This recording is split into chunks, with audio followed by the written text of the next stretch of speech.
Konjiki no Gash Bell Level 7 begins with our hero Kiyomaru in class after his first battle the day before.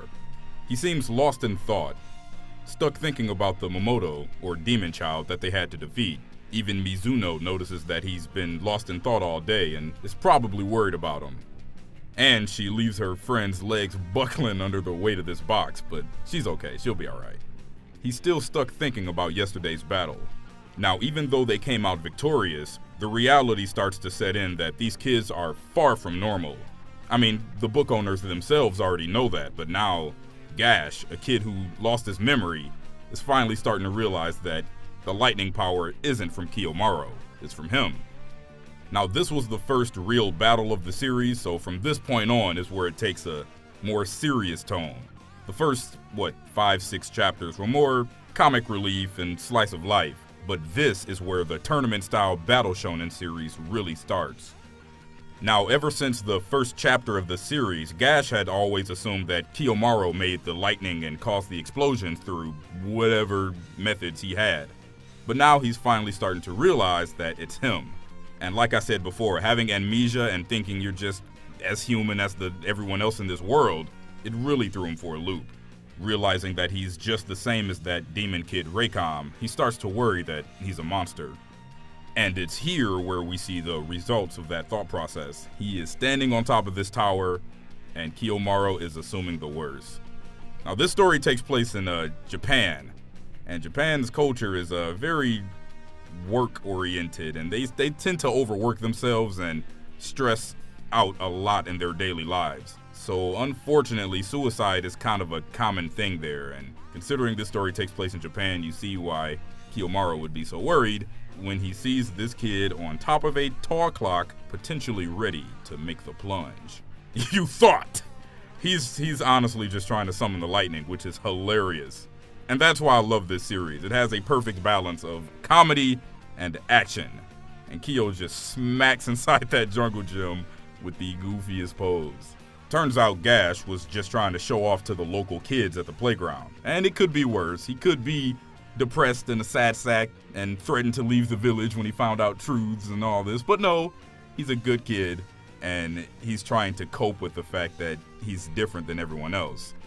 But Kiyomaru is not having that. He gives him a clean Maka chop to the head. He even asks Kiyomaru how to shoot the lightning. He really wants to learn how to do it. And Kiyo feeds him a crispy Luigi forward smash to the temple.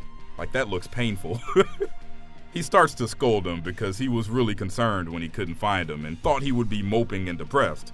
Now, they both have valid points here. Gash is different, and he wants to show others his ability to make himself feel special and show what he has to offer. But Kiyomaru is more like, your power is dangerous, and you are dangerous, and he scolds him for it. And to a degree, he's right, but he didn't have to be so mean about it. And then we get the rain. The rain always symbolizes a sad, emotional moment.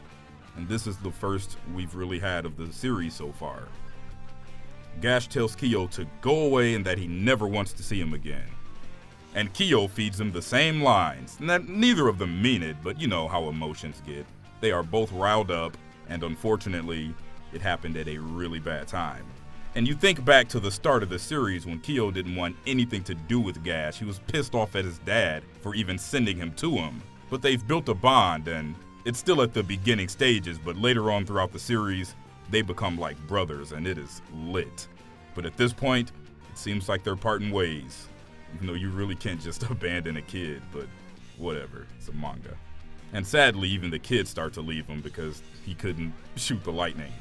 Now, I just want to take note to this little demon human girl. You would think she's a demon child like Gash, but nope, she's just this despicable little child named Naomi, and she is awful. You are going to hate her. Like, she is the Angelica Pickles of this series. Like, I hate her. I want her dead. She's a 6-year-old child that I want dead, and that's not good. But you'll understand what I mean further in. She's awful. She is terrible. But the kids start to leave Gash, and this adorable little doggo walks up, and, Gash is comforted by it. He bonds with the dog because he knows that they're both alone, and they both apparently don't have anyone to go to. And even though he's smiling here, he's really torn up inside. God, the art in this series is beautiful. Like, you really feel torn up and you feel what they're feeling. It's really good. And this is the early stages. This is what, chapter 7? And that's one thing I love about reading manga over the anime. You can really see the mangaka or the manga writer's art style change as time passes. And Zatch Bell, you'll really see it change over time. It gets so good. And this is just another amazing shot right here. And you get those black lines in the background, shows the pressure of the situation. And you see him crying, man. It gets you there. It's here where you see Gash's motive for wanting to show the kids the lightning. He'd rather show it off to them and be proud of his power than to resort to just being a monster who battles other demon kids. So he's really going through. And Kiyomaru could have been a lot more sensitive. Cold and alone, and with nothing but a stray doggo by his side, Gash is at a sad point. Kiyo's back at his home, fed up with Gash. Now, he was kind of just worried about him. He didn't want him doing anything crazy now that he fully understands what he can do. But he did definitely go about it the wrong way. You don't yell at a kid. They don't know any better. Suddenly, a knock at the door. Kiyomaru is not in a good mood, so he's ready to cut into anybody who's there. But it's not who he expects. The first thing he sees is a book. You're gonna have to excuse me for a minute, but these two right here, boy, Brago and Sherry, they are the realest team you will see throughout this series. That little black pale-faced nigga Brago right there is the OG. He is the GOAT. And when you introduce even the design of this guy is out cold. The black book, the skunk fur coat he wearing, whatever that is, this guy is, oh man. Now this is how you introduce the rival character of a shonen series. I'm talking 7 chapters in, and this full page shot right here of these two. Boy, oh boy, you are in for something. And then on the next page, look at this man. He's not a child. He is about the business, boy. Like, if you thought you were going to win this tournament and you see him, you quit. You give up. You throw in the towel. Now, I think this tournament, the age restriction is like demon kids from age 9 to 18. At one point, they'll tell you, but this ain't no kid. This is a grown man. Look at this nigga's face. Yo, Brago is that boy. And from this point on, the series picks up. Like, he's that boy. Kiyo knows off rip what the black book means. He's in for a battle, and unfortunately, his partner is not around. Gash is making his way back to the Takamine household, and he's still fed up with Kiyo. He's going to give him a piece of his mind again. Now, the dog is still following him. He's made a good friend, so, he's feeling a little better.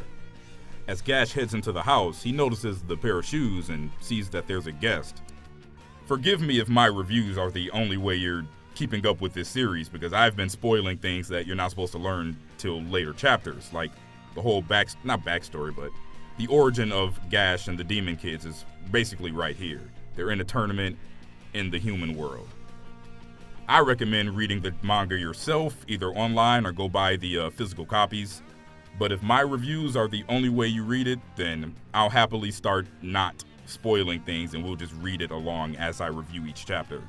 Because I am dead set on reviewing this entire series one chapter at a time. And I'm begging we get a 2011 Hunter x Hunter-ish reboot within the next few years. Because the anime veered off kind of like Full Metal did and did its own thing and didn't follow the manga. The manga is amazing. But it's here that the big secret is revealed. That Gash is one of 100 children sent from the demon world into the human world. For what reason? I've already told you and spoiled it, but you'll find out in the next chapter. Stick with me. Thank you once again for tuning in. It has been so long since I posted a Gash Bell review. You will have to excuse and or forgive me. I've been busy as heck between all the good games coming out, Monster Hunter World, DBZ Fighters, and me doing my own set of voice work. I have been really busy, but Zatch Bell reviews are back at it. We're going consistent, and I will provide you with content once a week for Zatch Bell. Maybe more, if my schedule allows it. So y'all stick with me. If you love Smash, click here and watch me wreck some folks. If you missed out on any previous reviews, click here. And with that, I'm out.